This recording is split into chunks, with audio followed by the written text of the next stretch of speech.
I can't help to laugh, but there's all kinds of stuff going on. You guys have to come up here and see the studio. This place is amazing. The stuff that goes on behind the scenes is it's comical. But again, welcome back to Suncoast MPI TV. We actually have our last segment, and this is going to be all about Ben Coughanour with Mangrove Realty. He nailed it. Did I nail it?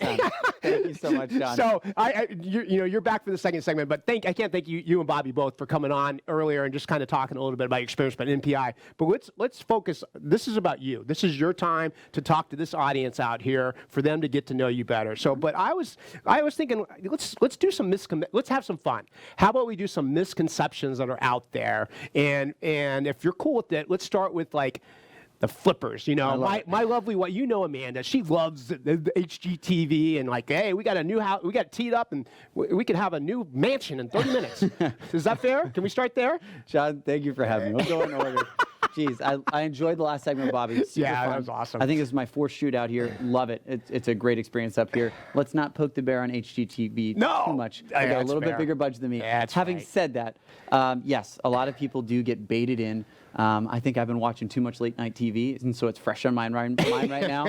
So if we got a couple minutes, I would love to talk about some of the misconceptions in real estate. So I've been doing this for 10 years. Yeah. It's a pretty good run for my age. Absolutely. And it's cost me maybe a little bit of hair. So I like to think that came from employees before. But some of the big misconceptions out there, and the biggest one fresh in my mind, again, a combination of both HGTV TV shows and a lot of the late night TV and YouTube videos and everybody advertising, they all have the same line, right? Buy my book, pay a couple $1,000s for my program. I'm going to teach you to turn you into a real estate mogul with no money down, other people's money, fast flipping, flip. And it's just, unfortunately, it's just not quite there. It's not reality. I think I've actually got a slide, John, if you want to pull up a slide. Yeah, we have the flippers flipping out slide. So, it's right behind us, right here. I mean, nutshell, I'll just start at the top. TV show is 30 minutes long. If you flip a property correctly, probably going to take you from closing to purchase to closing the sale, probably about 90 days. There's a pretty big difference in reality between a 30-minute TV show and 90 days of owning a house, cleaning out plumbing, redoing electric, pulling permits, redoing a roof. It's just, unfortunately, it's just not what it is. And so if you've got a background in it, is there opportunities in real estate? Absolutely. I tell people all the time, is America, we make about 1,700 millionaires every day. Wow. Every day, we've minted 1,700 millionaires. 9 out of 10 of those millionaires become that in real estate. A lot of that is in equity gains.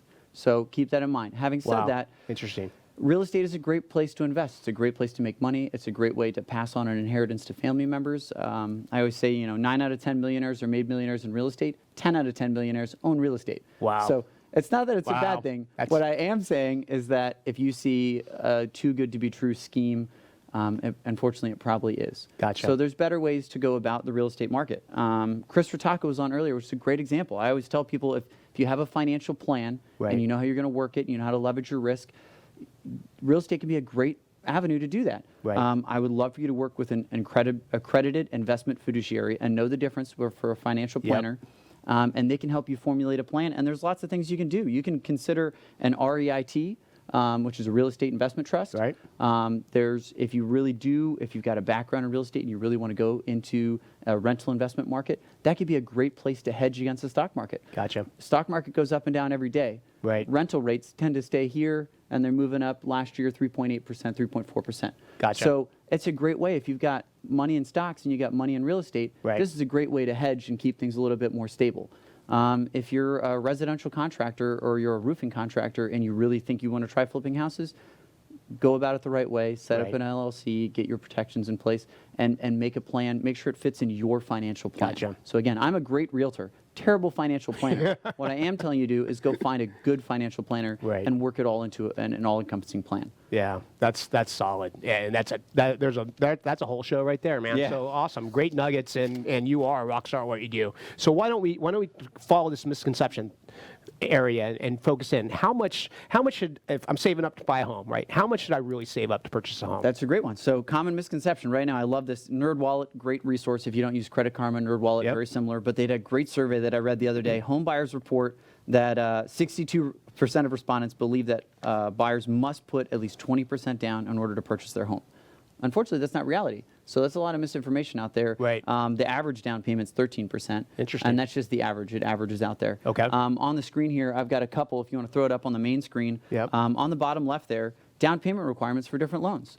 VA loans. If you're a veteran, Zero. one of the great benefits you have is a VA loan. It allows you to do 100% financing, 0% down for your down payment. Wow. You're still going to have closing costs. Right. I tell people to budget 3% for closing costs. Gotcha. But 0% down. Working down the list, Fannie Mae, Freddie Mac, 3% down. Okay. They also allow up to 6% seller concessions towards your closing costs. FHA loans, 3.5% down. Great Right. product for first-time home buyers. Interest rates this week, I think, are 3.75. It's crazy. That's insane. It's crazy. Conventional with a PMI, there are all kinds of conventional products out there for different home purchases, but typically 3, 5, 10, or 20% down. Anything less than 20% will require principal mortgage insurance, so PMI, Right. not very expensive. And then you get to your conventional, which is what your grandfather probably used to buy a house, which is 20% down. Gotcha. Or investment property, second homes, 25% down. So if I'm going to help a buyer out there that's watching this show and they're trying to save up money, I would tell them, figure out what loan you're going to go with. If Right. you're a VA buyer, Gotcha. tell them you're going to need 3% closing costs and you always want a rainy day fund. So I say plus 5%. So if you're doing FHA loan with 3.5% down, I'd like you to have 8.5% of the purchase price. You're 3.5% for down Right. payment, 3% for closing costs, and 2% savings. That's a great metric. That's easy for people to target if you're going to set a goal to buy a home this year. Gotcha. That's awesome. Great info. And still, we're gonna hit this theme: misconceptions. Are you gonna ask me a question? I'm going to ask you. You told me you were gonna throw me. I'm Man, setting you this up. isn't So right. I like this one. Why do people buy homes? So I've got a list here. You tell me, what do you think your top 2 reasons people would buy a house? I That's don't a know. motivator. They got married. They got married. That's got a great married, one. That's right? on. I'll give you a hint. It's on the list. Is That's it? married? Number one. No, not number one. Close. And then the other one I get a lot is people think they move for work, which they do. People do move for work, but it's not the top reasons why people actually bought their home. Enlighten me. So Enlighten us. SunTrust did a great survey here, found that 30% of millennials who bought their home, they were influenced by the need to have space for their dog. Not even their cat. Dog. Get out of here. Dog. That's crazy. But the top 5, number 1, people wanted more living space, and that was the big reason they bought. Yep. So a lot of people either upsizing or getting out of an apartment, buying a home. Number 2 is the opportunity to build equity. Market's Right. going well. If you're renting every day, renting can be a great option for a lot of people that are very transit. They move a lot with their job. Yep. But if you're going to stay somewhere for more than 2 years, why not buy a house? You build some equity, and then you even if you break even after 2 years, buy the house for X dollars, sell it for X dollars. Right. I didn't pay rent for 2 years. If I just broke even, I just saved myself maybe $30,000 in rent that I would have set on fire. That's a great point. Number 3, and this is the big surprise one. This is why I love this slide. Let's was hear it. pets. What is- People do it for their pets. That's why they buy pets. their house. That's what they consider. 79% of pet-owning home buyers who Wow. bought a hot property said they would have passed up on an otherwise perfect home if it didn't meet the need of their pets. Interesting. So, people love Interesting. dogs. They do. I watch actually, I horror love movies my all dog. the time. I get more I love upset my when the dog. dogs die than the people die. Everybody loves their pets. Number 4 and 5, rounding out, was their children, obviously growing families, Okay. and marriage. You got number 5. Hey, so not so I bad. made I was on the list, man. You're on the list. You're on the list. That's awesome. Are you going to keep some questions coming my way? You said you were going to mess with me I got today. another one. I'm enjoying this. We're Oh, grilling him. this is not right. So I get this one all the time. So you're in Safety Harbor, Florida. Yes, sir. It's beautiful here. I love the weather, but we Yep. do get storms. Yep. Do you know what flood zone you're in? Flood zone. We're not. We're not. Oh, you're not? No, we're in high zone. Okay, good for you. High zone. Wow. Like all it's right. like What we about- came from We're California. gonna follow I don't this know. I up. think everything's I'm a flood setting you up. zone. I'm I'm setting you up. sorry. And then your evacuation zone. It's go head I'm west. gonna call your wife, I mean, because I know head she east. knows. I'm She not going knows. to go west. I'll go in the Gulf. All right, so we're gonna. I don't know. We're gonna Help throw me this out. slide on the screen. John, throw this up top for me. Evacuation zone versus flood zone. It's a very common Okay. misconception. All the time, I get people. They're like, "Oh, I'm in flood zone B," and I always hesitate. I'm like, "Are you sure you're in flood zone B?" don't Because there's know. not very much flood zone B. Let's separate the two here. We're gonna go in order. All right, so please. We're gonna start on the left. Evacuation zone. This is set by. This is example I pulled from Hillsborough County, but they basically go A all the way through E. You're probably never gonna see E because it's undesignated, but it's for storms. So let's say a storm Okay. comes in.